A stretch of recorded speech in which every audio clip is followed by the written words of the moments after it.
central component of the cryptocurrency ecosystem, which is itself at the vanguard of the tokenization of assets. Stable coins can speed up payments, especially cross-border transfers. They can reduce costs, including remittances. And they can help combat money laundering and terrorist financing through an immutable and transparent transaction record. Stablecoins can also be programmed and made interoperable with other currencies, creating efficiencies to improve access to financial services for more Americans. But unlike volatile cryptocurrencies like Bitcoin, stablecoins don't fluctuate in their dollar price. In today's hearing, we'll focus on stablecoins designed to maintain a one-to-one value relative to the US dollar, meaning one stablecoin is meant to always equal $1. Over the past year, the stablecoin market has exploded. As one of our witnesses, Dante Disparte, will explain, stablecoins are beginning to be used for small business payments and international remittances.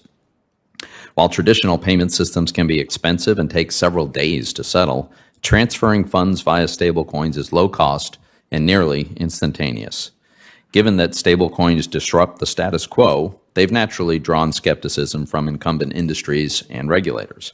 Last month, the President's Working Group on Financial Markets, or PWG, issued a report recommending that Congress pass legislation to establish a federal regulatory framework for stablecoins. In their report, the Treasury Department and others expressed their worries about consumer protection and financial stability with stablecoins. Although the report did little to highlight the potential benefits of stablecoins, I was encouraged that the report acknowledged that responsibility for clarifying whether and to what extent federal agencies have jurisdictions over stablecoins is a question that rests with Congress. I'm open to working with the administration and my Democratic colleagues on this front, but whatever Congress does, let's be sure that we don't stifle innovation in an evolving digital economy or undermine our own country's competitiveness. Let's have the humility to recognize that many of our views about how financial services are delivered and how investments work are quickly becoming outdated. This morning, I'm releasing a set of guiding principles that I think should influence our work on a stablecoin legislative framework. These principles recognize that stablecoins are a very important innovation, and they introduce new capabilities into money that did not previously exist. In addition to their ease of use and reduced fees associated with their transfer, stablecoins can improve the privacy and the security of our transactions. They also introduce the concept of money programmability, or smart contracts, which allow automated transactions based on a sequence of verifiable events. In recognition of the potential of these new capabilities, any regulation should be narrowly tailored and designed to do no harm. At the same time, sensible regulatory standards may help to protect against key risks, such as redemption or run risk. These principles take a different approach than the PWG report. For example, the PWG report recommends that all stablecoin issuers must be insured depository institutions. Well, there are three reasons that I disagree with that recommendation. First, stablecoin issuers have different business models than banks. They do not provide the same services as banks and do not present the same risks.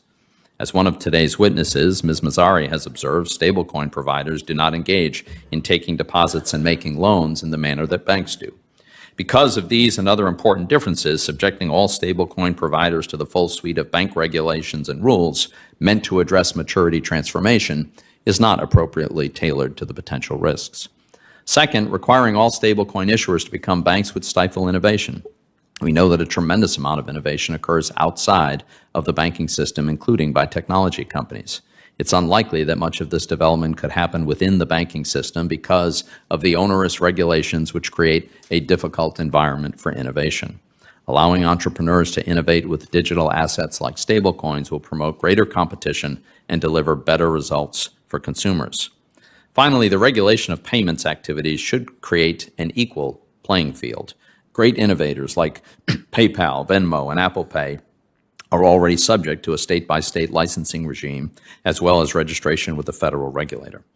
Recognizing the range of different business models, there should be at least three options available for a stablecoin provider. One would be to operate under a conventional bank charter if they chose. But two, they could comply with or acquire a special purpose banking charter designed for stablecoin providers, which would be designed in accordance with legislation, or they could register as a money transmitter under the existing state regime and as a money service business with FinCEN at the federal level.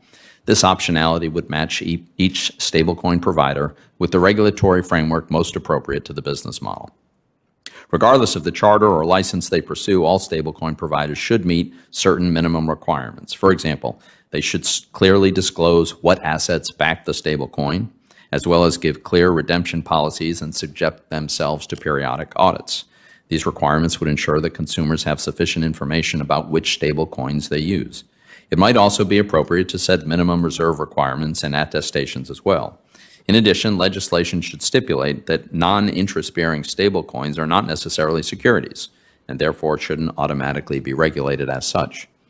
This framework should protect the privacy, security, and confidentiality of individuals using stablecoins, allowing customers to opt out of sharing personal information with third parties.